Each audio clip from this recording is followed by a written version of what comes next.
Thank you so much for joining Inishnua for the third installment in our reading series, Reconceiving Family.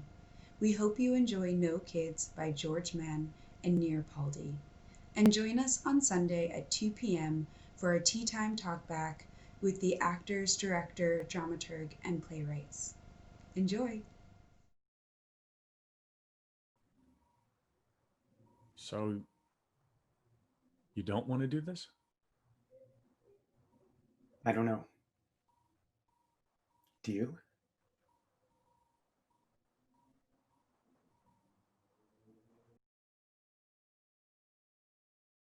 Hi, everyone. My name's George, I'm Near. and we are a real life couple.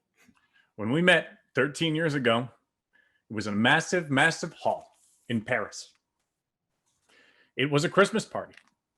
We were studying at the same drama school. I looked back over my shoulder and noticed a beast of a man tearing up the dance floor. I ran around asking everyone at the party, who is this guy? I started dancing towards him. And that's when I first saw Near. Well, no. He first saw Near in the changing room a few days earlier, but he never remembers. Anyway, he was dancing towards me, and I was thinking, who the fuck is this guy? Oh, why is he dancing towards me?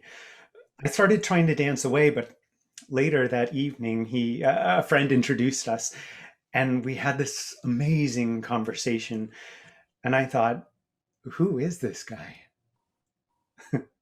We've been running our theater company together for 10 years. We usually take it in turns to create our own shows. So one of us has an idea and takes the lead on a project creatively while the other supports from the outside. We don't normally get into a rehearsal space together. When we do, we want to kill each other. But this time it's different. We're trying to decide if we should have kids or not. And we wanted to make a show about it.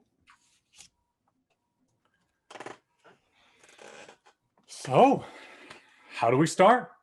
Well, I've written a few different ideas I thought we could try. Okay. Okay, cool. So things to try. What would I look like as a gay dad? Finish writing the song for our unborn child. Dance or movement to express that we can't get pregnant. Yeah, I had a few thoughts as well. Okay, great. We'll add them to the list. Where was I? Yeah. Create a child that we can't see but we imagine. Near is pregnant in the future. Wait a second. What do you mean by what would I look like as a gay dad? Well, I don't know. It's just something I wanted to try. It might not work. I know it might not work. But what is it that you want to try in what would I look like as a gay dad? Well, can I finish reading you the list? Then we can decide what we want to try first. So what, you've got the whole week figured out and everything? I just made a list. I can't work like this. Like what? Like this. Everything is so structured. What's wrong with that? I don't like working like that. I like to be more impulsive. I like being impulsive too. It's just a list of ideas. I don't even understand why we're not warming up first. We're just standing here. Since when do we work like that? We can warm up if you want. I was just making a proposition. This was a mistake. Can you please calm down? It's just the first 10 minutes of the first day of rehearsals. This is why we didn't get into a rehearsal space together for 10 years. It's not going to work. We're going to drive each other crazy.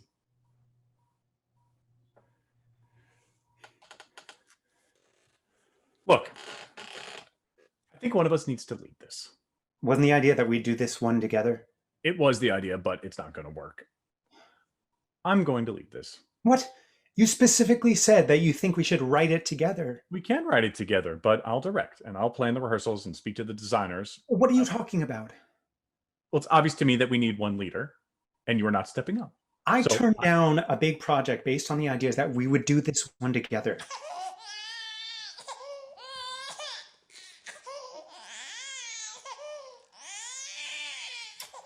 Look, if we're going to have a child, we can't keep doing this. What do you mean, this? I mean, we can't keep having these kinds of arguments. So you prefer to hide your feelings? No, you can show your feelings. I just mean it could be damaging for a child to see the parents having this kind of argument. What? I think it's important for the child to learn to deal with conflict. And also, to know that you can have a serious argument with someone and still love them. It is so sexy when you talk like that.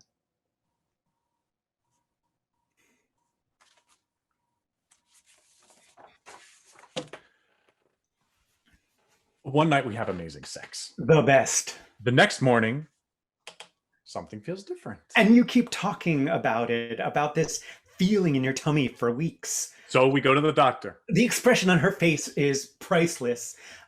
Mr. Paldi, I don't know how to tell you this. I don't know how on earth it's even possible, but you're pregnant. And it's amazing. I'll be a serious diva, ordering you around. I don't think that's how it works. But what do you mean? It's the cravings, the pickles. Give me some pickles. Okay, so you're planning to lie on your back for 9 months ordering pickles? Oh, not only pickles, sometimes crackers for the heartburn, or ice cream, or chalk. Chalk? A friend told me that when she was pregnant, she used to eat chalk. She described how it melted in her mouth to become a soft, powdery delight. She couldn't have enough of it. Right. And think about my sister vomiting so hard that she feels like her soul is coming out of her mouth. She describes this projectile steady flow of things flying out of her. Yeah, so for you, it's all quite hard physically. Well, it's fascinating. My body is transforming so much. I just can't believe it's our child growing inside you. I know. That's what it's all about, isn't it? The ultimate act of creation. Like being a god. Making something that wasn't there before come into being and then shaping it. Everyone is saying how pregnancy suits you. Well, my skin is stretching out. My tummy pushes. I become massive. I get to accommodate someone else within me. It's a boy. And when he's born, he'll be a little bit chubby. Like baby fat. On the day he arrives, our families will be there to meet him. They'll show us how to change a nappy and feed and tell us all about how holding him skin to skin and then when to get worried if he doesn't sleep enough and how to take his temperature. And nappy rash. And we will be so tired taking care of him and not sleeping all night that we will become like zombies. But we will love it. And when he's a few months older, he'll start sleeping better. He'll start eating solid food. He'll start walking. We'll have to make the whole house childproof. Cover all sockets and table corners. Remove all tiny parts lying around. But we'll be running around after him all the time. We will try to give him freedom. To show him that we trust him. That he is free to explore the world. We will let him fail and learn how to handle it. He'll start talking. Daddy. Abba. And then he'll start school. He'll go to a liberal school where having 2 dads is normal, and we will feel completely integrated on Parents' Day. Because along with all the straight parents, there will also be a lesbian couple, a single parent, and in the year above, there'll be a kid with 2 dads. So the school will know exactly how to handle the situation. There'll be no prejudgment or assumptions. And the years will go by until one day he's 19. Just moved out and into his own flat. He's at uni. Royal Holloway. No, Goldsmiths. Forget it. He is in Oxford. Right. Right. He's studying philosophy. And art. And Spanish. He's multilingual. English and Hebrew mother tongue. He's fluent French. And Italian. He's fluent in sign language and Mandarin. Sometimes him and me, we speak Hebrew, so you don't understand. Well, that's what you think. He taught me Hebrew, and we were just making you think that I don't speak it. He wants to be a diplomat. He's going to bring world peace. He likes this choice of profession because it will allow him to keep on traveling. He's so well traveled. He's been everywhere. Every summer we would go to Italy, Portugal, Greece, or to Israel to visit your family. Just got back from a year-long trip to India. Just him and his rucksack, up on the mountaintops, down on the beaches. Having an amazing time. That's where he met Francesca. Francesca. She's a little bit older, super smart, and beautiful. She's like the mother he never had. She's his lover. A motherly lover. She's a doctor of chemistry and an amazing cook. An incredible cook. And she taught him how to make spaghetti like the Italians. She's an unbelievable cook. And tonight, for the first time, she is having us over for dinner in his own flat. He set a table. A tablecloth. Super tasteful plates. Italian wine. He's making bolognese. Oh, there is music playing. That he recorded. Layers of sound, singing, clarinet, violin, guitar, and drums. The four of us are dancing. Birds are singing, flying through the window, into the house. After dessert, we go up onto the roof and watch the fireworks explode over Oxford.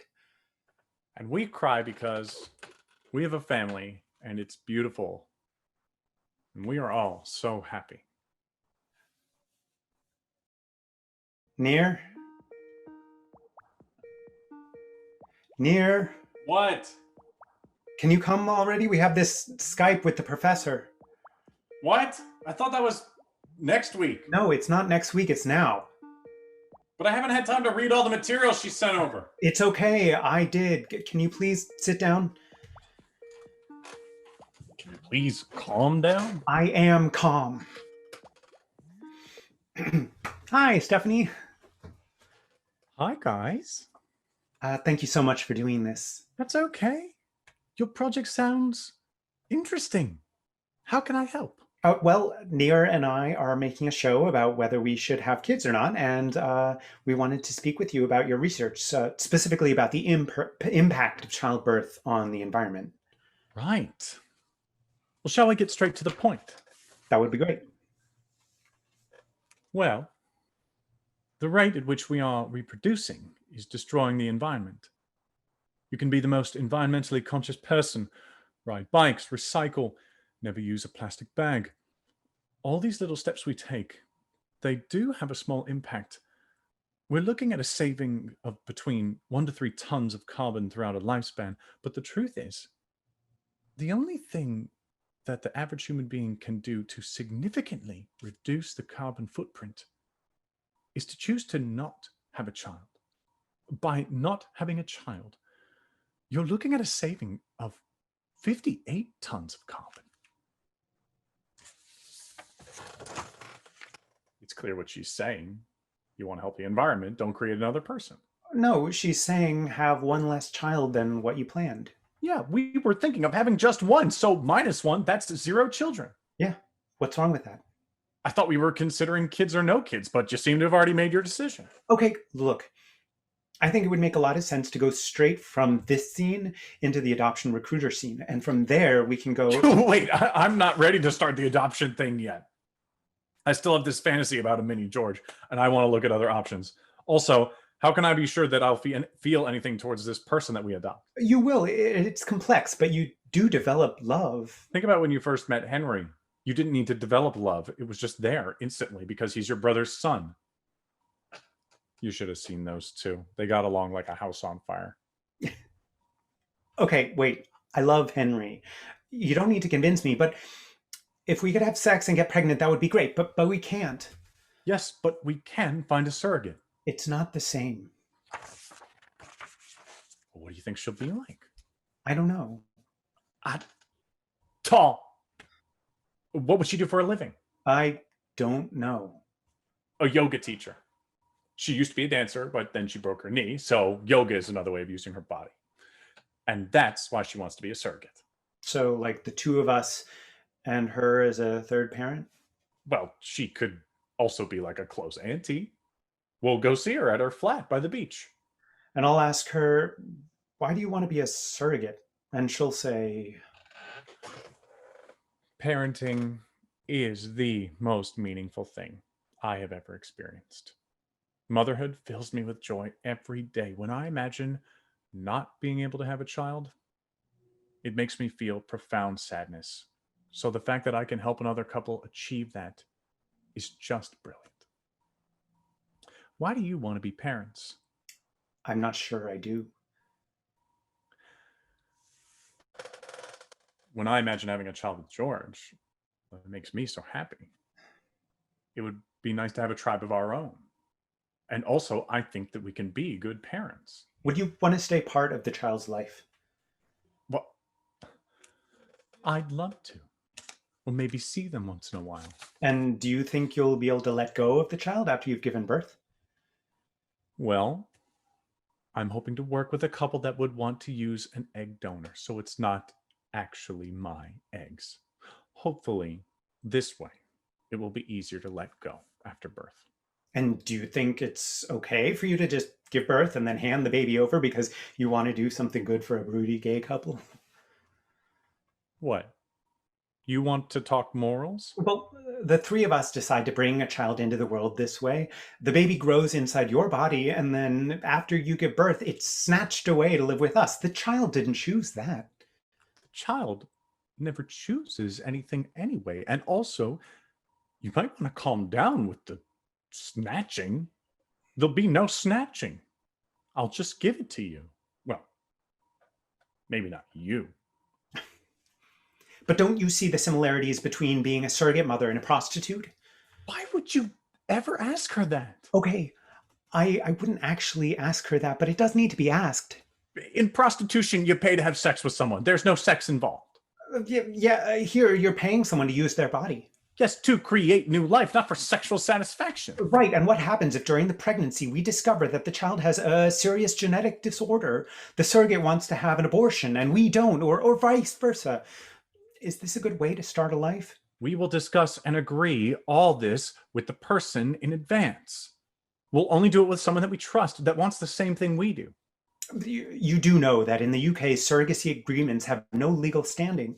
We could be going to the hospital to collect our baby, and the surrogate could refuse to give it to us, and the law would be on her side. This almost never happens. What would you do as a surrogate? Can you imagine having to give up a child? It's not your child to begin with. You are just a host for other people's children. That's the whole point. But I don't understand why we would bring another child into the world when there are already so many who need a loving family. And the amount of stuff a child needs that ends up in a landfill somewhere, 58 tons of carbon. There are currently more than 7 billion people in the world. The UN is predicting that by 2100, there will be 11 billion. If every family has half a child or more, on average, by 2100, there will be 16 billion of us. All the environmental difficulties we are facing, climate change, desertification, famine, loss of rainforest, collapse of fish stocks, etc., they all become much, much worse when you have more people. And still, the goal is for everyone on the planet to live like we do here in the developed world. If by 2100, all the developing nations have reached the standard of living we enjoy here, we will need resources to support the equivalent of 105 billion people. This is completely unsustainable, and yet in every major international policy, this is the end goal. So yes, I do encourage people to have one less child than what they planned. You are looking at an average savings of 58 tons of carbon. What are these tons of carbon that I keep referring to?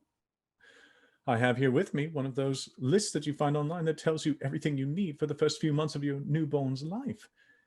It includes things like changing table, bassinet, knit cap, sun hat, pajama sets, 8 rompers that snap at the crotch, cotton sweater, 6 burp cloths, crib and mattress, cotton pants, changing mat and white clean pads, baby monitor with 2 headphones, cow paw swaddling, some Play-Doh. baby books, a squishy ball, dirty nappy receptacle, a sling or soft front carrier, petroleum jelly thermometer, breast pumps, nursing bras, creams for cracking areolas, doll's house and jigsaws, giant teddies with big fake paws.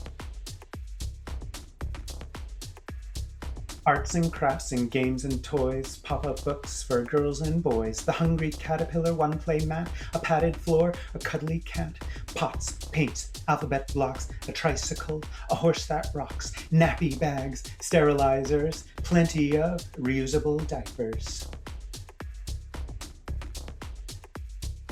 Car seat with a good headrest, safety first, baby vest, pacifiers, baby shampoo, 6 teeth, 2 pairs of boots, tops and trousers, socks and shoes, pairs of gloves, a scarf or 2, baby rash ointment and pseudocreme pastels, paper, and colored pens.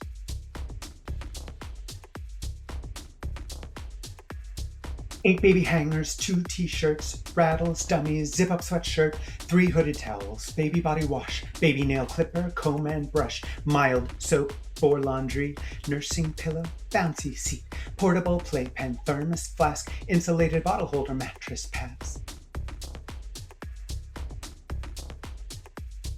Bulb nasal aspirator, cool mist humidifier, lullaby CDs, audio tapes, vaporizer, plastic plates, dresser and hamper, cradle and cot, baby wipes and cotton cloths, dinosaur onesie, woolly hat, sleep suit, nipple shields, baby bath.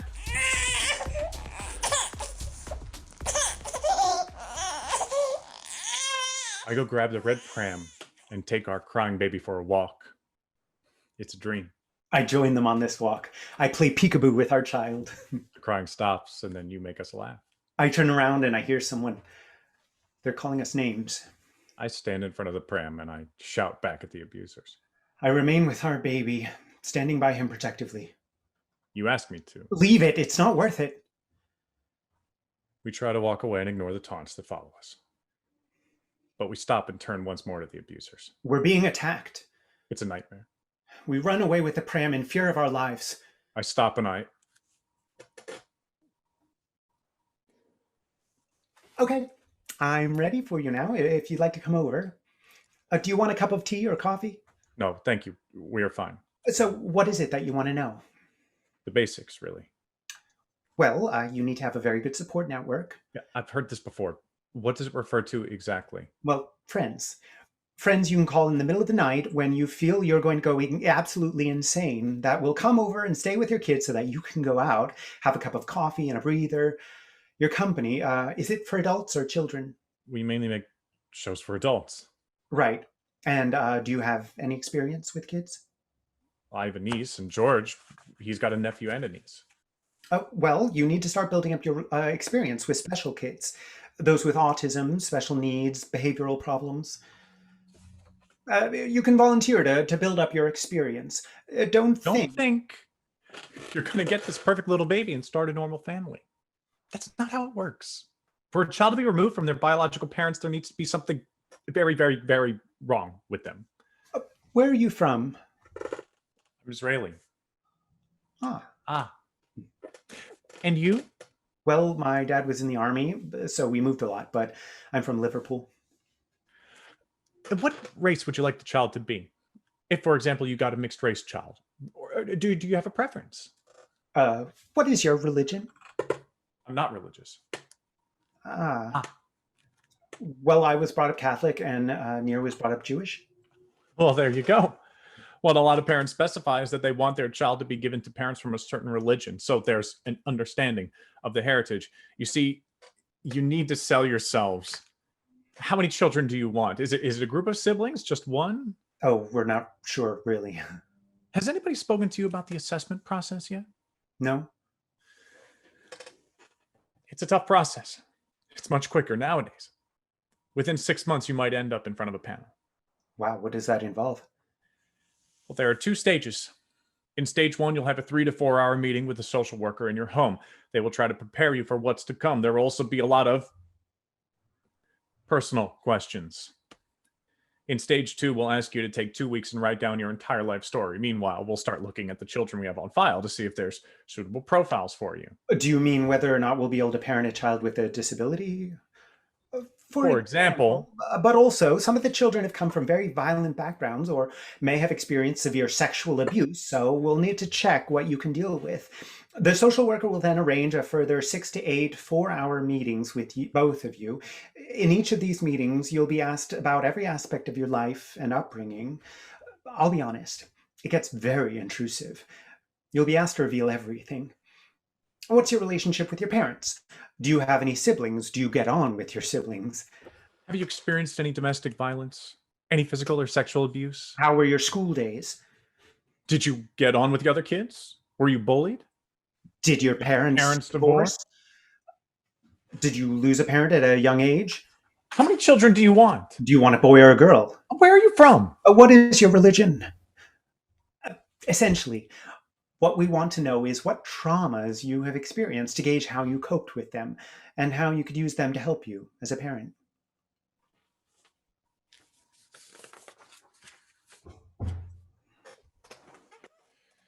They are painting Such a dark picture of the situation. This isn't for me. They're just making sure we understand the reality. They make it sound like all adopted children are damaged goods. They specifically said that these kids cannot form attachment. Some of them can't. I could really relate to the kids they were talking about, their difficulties. Yeah, well, I had difficulties too. Thank you very much.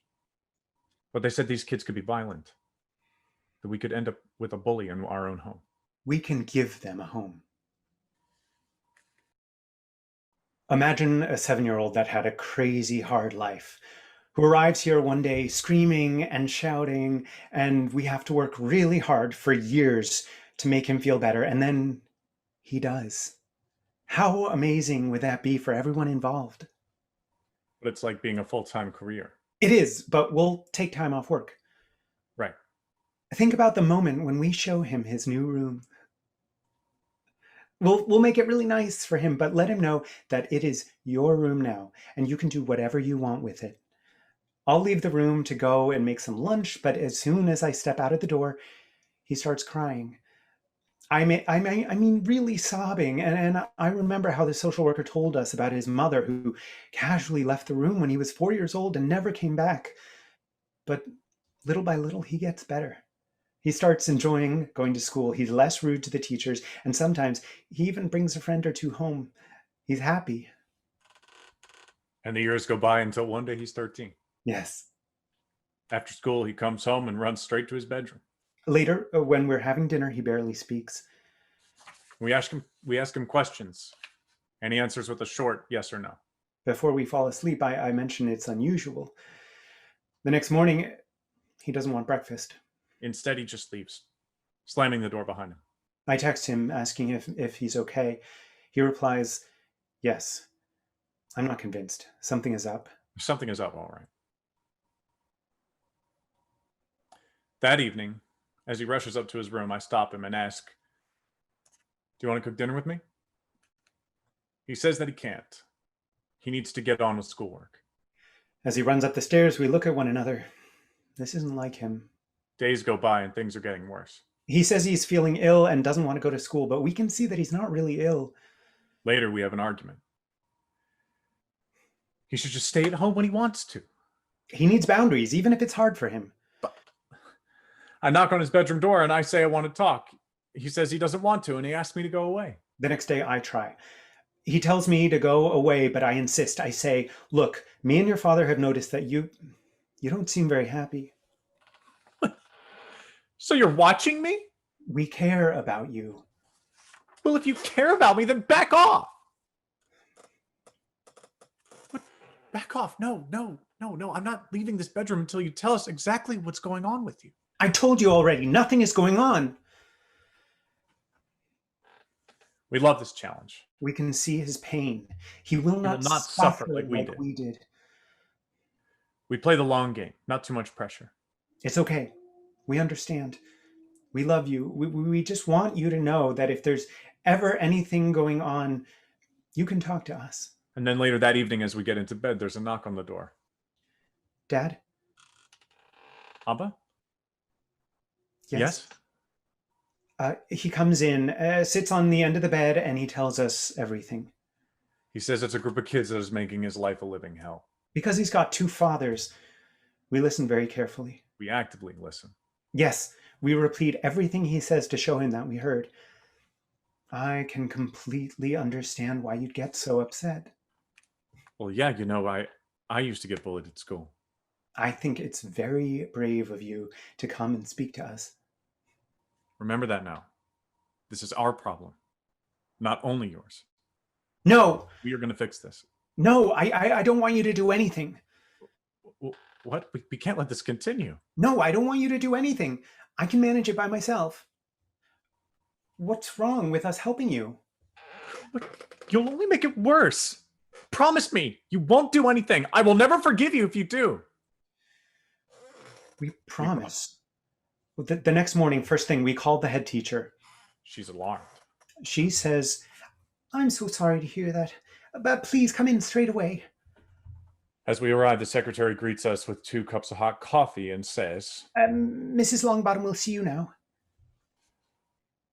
I'm so sorry. We take bullying very seriously. We set up a very clear plan of action. We act in secret. The two of us and a couple of his favorite teachers form a support network for him. We start an action group with other parents. It comes out that his bullies have been intimidating many other pupils. We meet twice a week. One of the mothers is a police officer, and they launch an official investigation. The gang leader is removed from school. We start a vlog with tips for parents, kids, and teachers on how to deal with bullying. It goes viral. Millions of hits every time we release one. We call it Bully for You. There's a media storm around the vlog. Bullying is on everyone's lips. Celebrities come out with stories about how they've suffered. Elton John's agent rings us one day to ask if Elton can join us on one of the meetings. He wants to write a song about it. Elton comes in and ends up writing a song using my guitar. He performs the song live on our vlog. The song, Bully for You, becomes an international chart topper. Our little organization becomes an international charity, and we are invited to speak at the UN. We win the Nobel Peace Prize. You promised me. But we couldn't stand to see you suffer.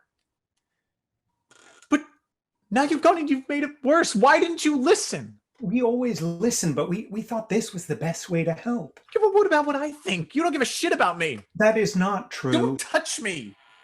You're not my father, and you're not my Abba or Daddy or whatever the fuck you think you are. I'm leaving this fucking place, and I will never come back. You will never see me again. Calm down. Don't come near me. I'm going to the police, and I'm going to tell them that you're both pedos, that you tried to touch me. We were just trying to help. Help? How can you help? It's because of you, you stupid faggots. Don't mean that. Get the fuck away from me, you disgusting queer. If you ever touch me again, I swear I'll fucking murder you in your sleep. Now fuck off! When I was 13, every morning I'd wake up, open my eyes, and the whole room would be spinning around me. I'd lie there feeling more and more sick to my stomach, and at some point it would get so bad that I had to get out of bed, into the bathroom, and I would retch and retch and retch, and then it would stop. I'd get up, wash my face, get dressed, get on the bus, ready for school. Hey, cocksucker. You want to give me my morning blowjob? Like, do you want to suck cock? You want to suck my cock? Want to have this cock in your fucking mouth? Hey, everyone, look at his lips. The cocksucker's lips. I get up, wash my face, get dressed, get on the bus, ready for school. Look at him. Sitting there, open his legs like a fucking Sharmuta. Well, close your legs, you slut. Get up, wash my face, get dressed, get on the bus, ready for school. Hey, Nir, come here 1 second. What is it? No, come here, come. I need to talk to you. Okay? I have something for you. Right? There you go. Oh, fuck. Yeah, now you stink like an egg, you fucking faggot. Get up. Wash my face. Get dressed. Get on the bus. Ready for school.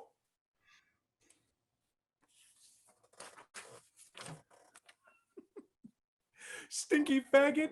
Come here. I want to freshen you up.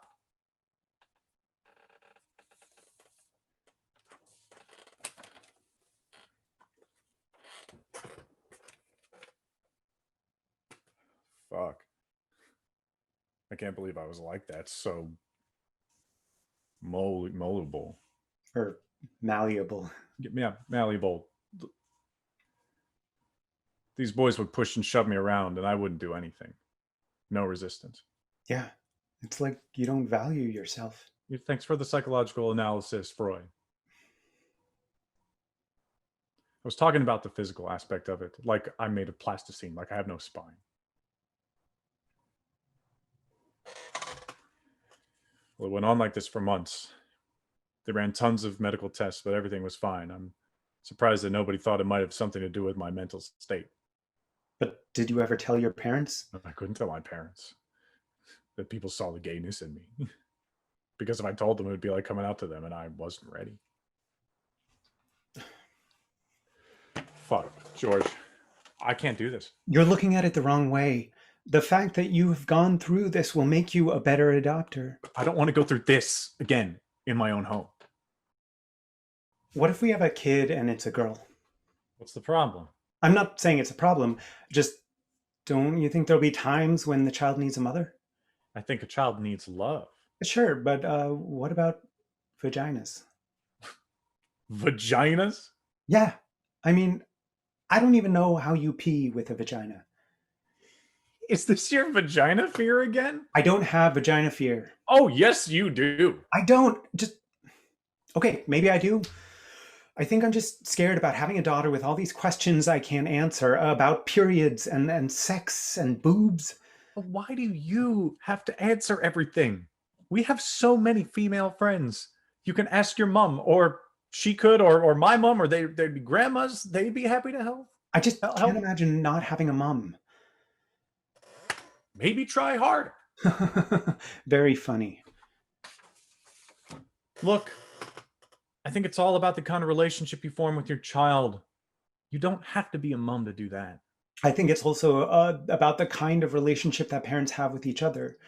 And I have to say that so far we're not doing very well. And that's just making a play about it. What do you mean by that? Well, we don't stop arguing. We've always argued. Yes, but this feels different. How? I don't feel love. But there's always love mixed in with anger. But now I feel something else.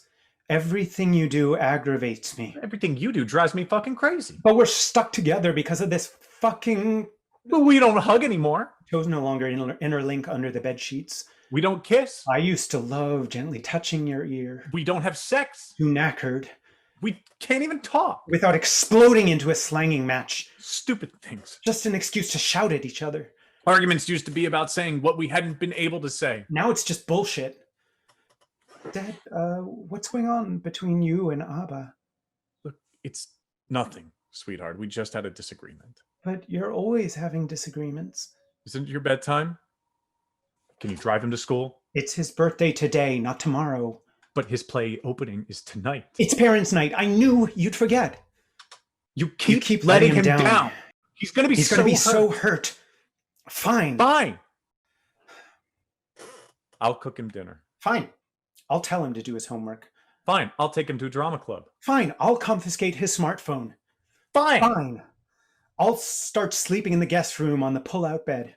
Which helps. It helps you. I can't sleep properly in there. He can't even look me in the eyes. When he speaks to me, he can barely hide his disgust. Abba, why aren't you eating with us? I just need some space, my love. It's been a really long day. And now, go and eat with your dad. But you always eat with us. Son, I'm tired, okay? You're always fucking tired.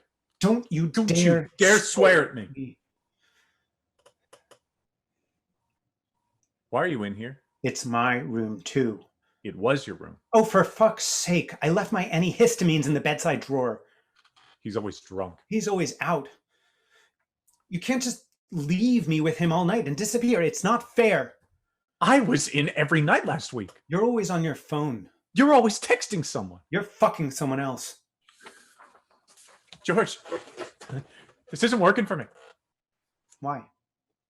Because between the two of us, we both know that you're the one that is more likely to have an affair. What the hell is that supposed to mean? I'm very sorry, but statistically, it's more likely. Are you saying that because of my dad? You're having an affair. I know it. I'm in the kitchen and I noticed you've left your phone there, so I think, fuck it. I know your passcode. You're paranoid. Who's Joseph? What?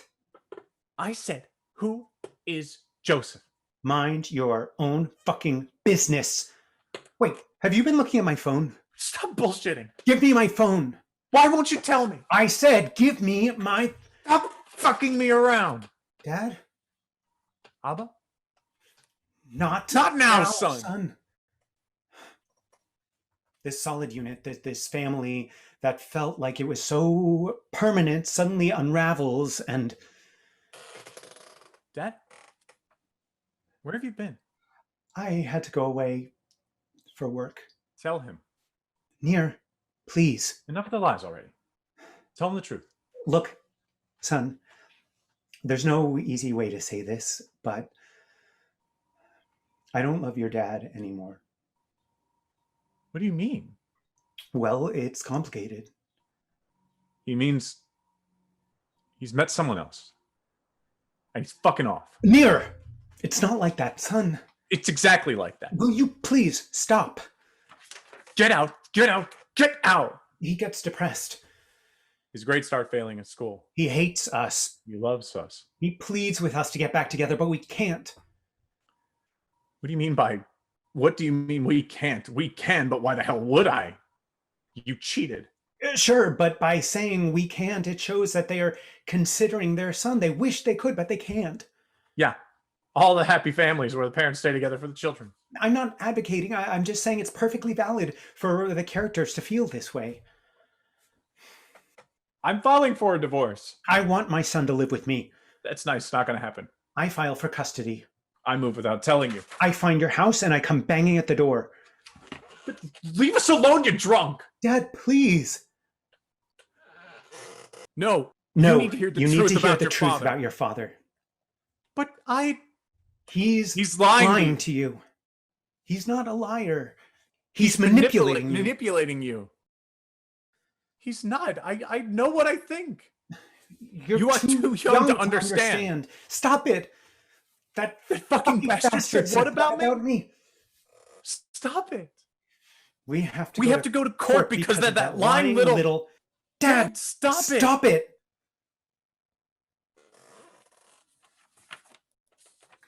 You know what I want? What? To be just the two of us. What? You mean? I mean, it's just me and you, and that's enough. No children? No, not just enough. It's perfect. It's all we need. Whose turn is it? Yours or mine? I don't want to do this. George, our baby is crying. That's where you go to the bedroom. What do you want me to do? There is no baby. But I'm sure I heard our baby crying. You imagined it. It was just an idea.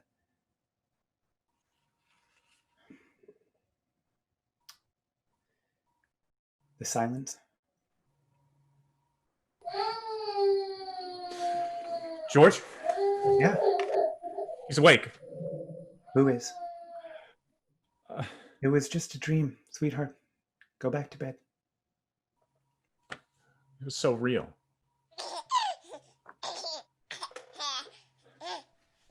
I'm making porridge, letting it cool down so it won't burn his tongue. Why are there 3 bowls? No one's joining us. We eat breakfast together. The radio is on. Nir's reading. We sit outside because the sun's out. Do you want to go out for lunch? Okay. We go out for lunch whenever we want. We impulsively go out for dinner. We decide to get drunk. Let's go to the cinema. Let's go to the gym. Let's go to a cafe and sit there reading for 3 hours. Let's make popcorn and watch Netflix. I'll book a 3-month holiday. Let's move to Australia for a year. Drive a camper van across Latin America. Steaks. Lots of steaks. I've always wanted to learn Spanish. Let's make soup. Let's have a bath together. Let's make out. Let's just be the two of us. No. I want a family. But we are a family. I want us to have a child. Do you actually want a child, or do you just think you want one? You want to be normal like a straight person. Straight people don't own parenthood, George. I will not let this go. I want to be a father. But what kind of father would you be? We're always away. My dad used to go away with the army for months at a time. Once he was away so long that when I was watching Top of the Pops, I mistook Stevie Wonder's bass guitarist for my dad because he wore the same sunglasses. When I was a teenager, Abba and I were fighting a lot. One time when he was driving and I was sat behind him in the seat of the car, he threatened to hit me. And I described to him very clearly how if he actually hit me, I would murder him by strangling him with his seatbelt.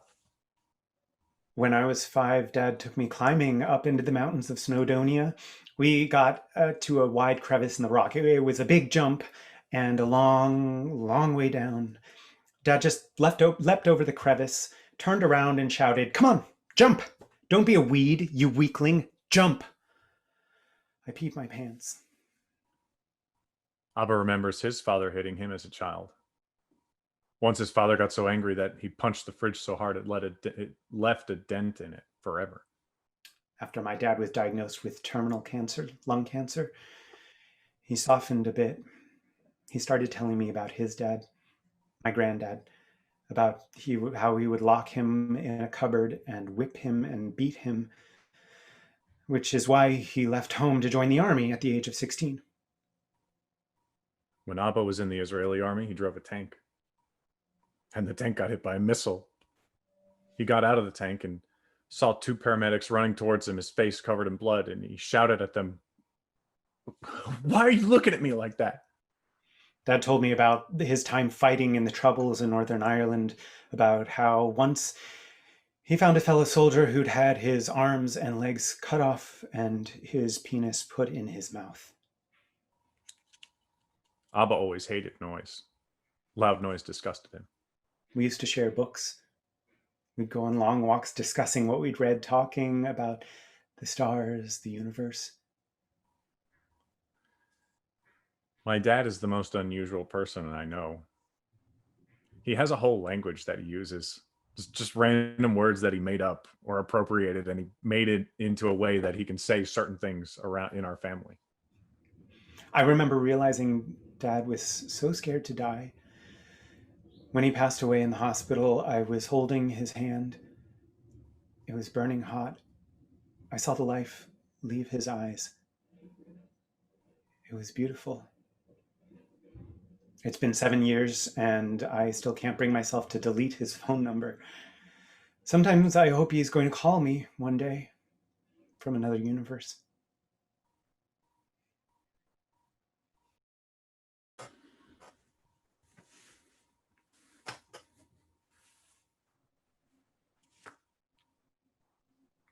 Hello, George. My name is Father James. Your mother has been coming to our parish for a number of years, and she became a very good friend.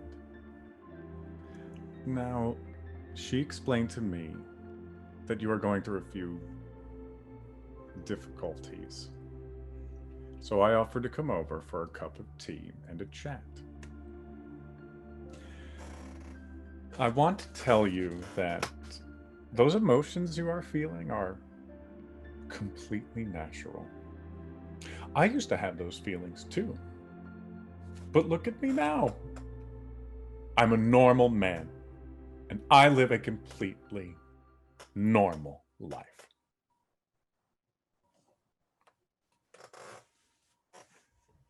George, was this the first time you'd ever spoken to a priest? No, I went to a Catholic school. I had to go to Mass every morning and confess every week. You had to confess? Yeah. Sometimes I didn't know what to say, so I had to make shit up. Did you ever tell one of these priests that you were thinking about men? Of course not. But wait, how did your mom realize you were gay? She didn't. She had no idea. When I was just 13, that's when I realized I didn't feel the same as all the other guys. I refused to accept it, tried everything to change it, and that's when I found Madonna. When you call my name, it's like a little prayer. I'm down on my knees, I want to take you there. In the midnight hour, I can feel your power. Just like a prayer, you know I'll take you there. I hear her voice. On TV, I'd see her dancing. Then late at night, I'd fantasize. It's not working. I close my eyes, try just a little bit harder, but in my mind there's a sexy guy. Heaven help me! That's when I knew I couldn't live this lie. I had to do something. Mom? I was just about to put the lasagna in the oven. Mom, I need to tell you something. What is it? I'm gay. Well, it's just a phase. You're too young to know. And think of AIDS. AIDS? You'll wreck your life. Well, is this my fault? No matter how hard I tried, my mom would not accept it. I'd scream. She'd cry. And then she called that guy. Father James? Yes, Father James. My name is Father James. I understand your shame. I'm here to let you know that I once felt the same. Just look at me now. I went through this strife. I'm a normal man and lead a happy life. I felt like I was going insane. Sinful, wrong, disgusting, not okay.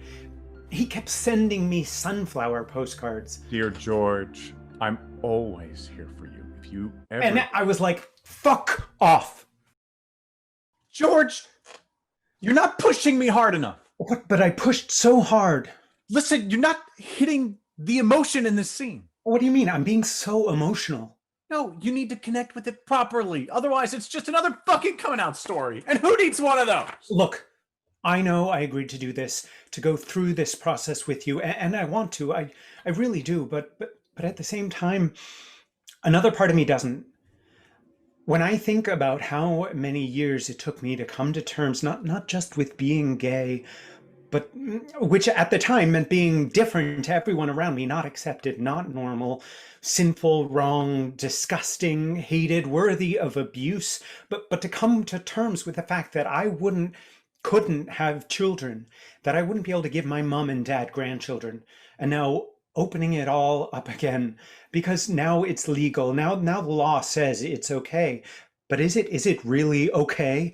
Because when I think of all the bigots and homophobes who might hurl abuse at us as we walk down the street, two dads holding hands with our little toddler, walking him to school, trying so desperately to be normal, or not even that, if I think of the looks or passive-aggressive comments day after day, how everything is set up for heteronormative existence, which means we have to fight every fucking step of the way. I just don't know if I can do it, and I don't know if a child should have to go through that either. And this child, and who it would be, could be, or become, I just don't connect to it. I don't feel anything, or I do, but I feel numb. Stop it. And I don't want to go there because it all seems so painful, and I don't know why anyone would want to walk towards something like that, knowing what it's like, knowing how shit that is. Stop it. I don't even know if I want a child. Stop it! Stop it! Stop it!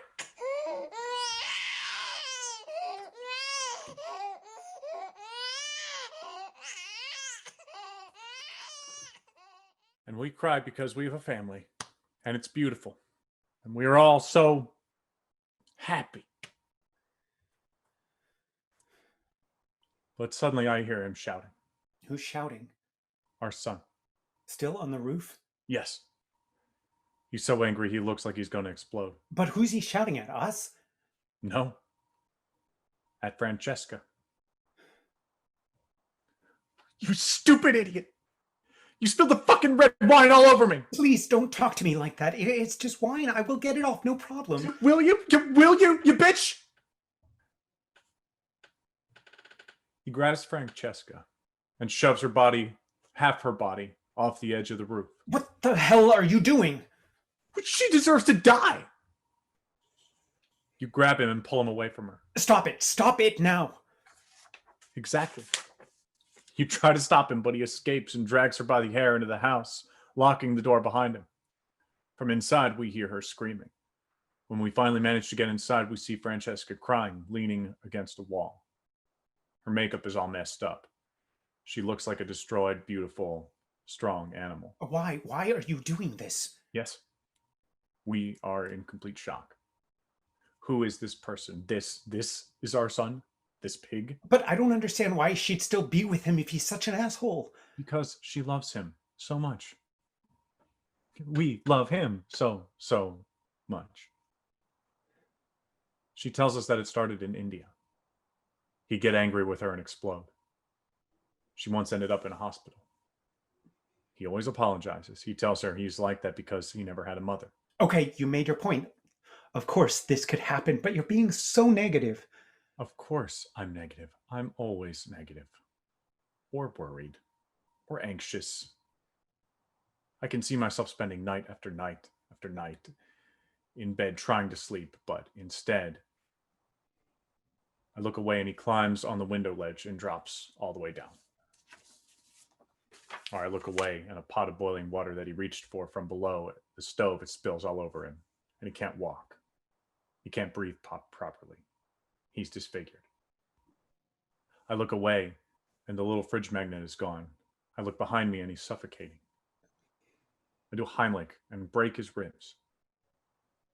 He opens a cupboard and the whole thing falls on top of him. He's crying. I go to get a bottle of milk, but he's crying even louder. I put him on the sofa and a little too strong, and he bounces off and he smashes his head on the floor. He climbs up the stairs and falls down through the banister we were told isn't childproof. Near. We get him rollerblades. You take him out skating. He falls under the wheels of a passing car. I can never forgive you. The child is dead. We have to break up. I never recover. I kill myself, and so do you. He joins a gang. He's a bully. He bullies us so badly that we need to get a restraining order. He's a drug addict. I find him in an alley, foaming from the mouth and bleeding between the legs. He's a prostitute. Near. He's in an abusive relationship. He gets beat up morning, day, and night. He's a psychopath. He thinks a classmate wants to kill him on the first day of school, so he grabs a weapon and Near, stop it.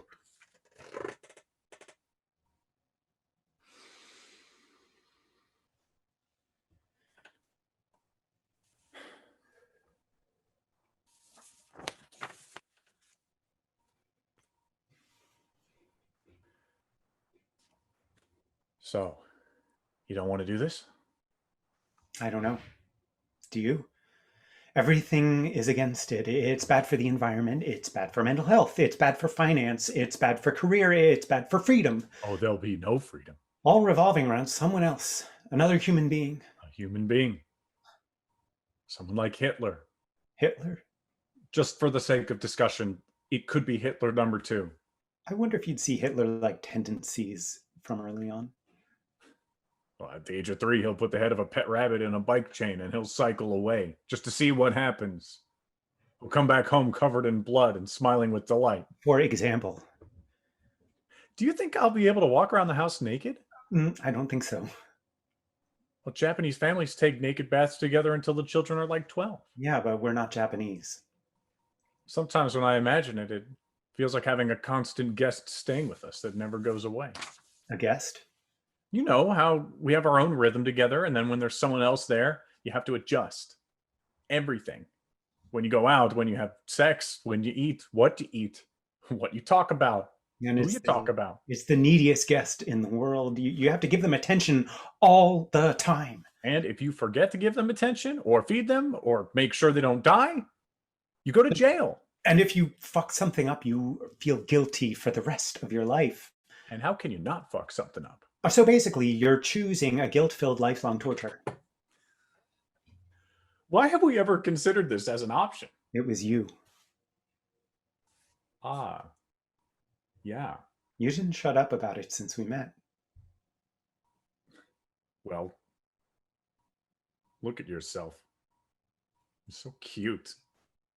How am I supposed to not want more of you? It would be so cute to have a little Near running around. So come on, man. Let's do it. Wait. I love you. I want to be with you. I just don't want to have a child. So what are we going to do?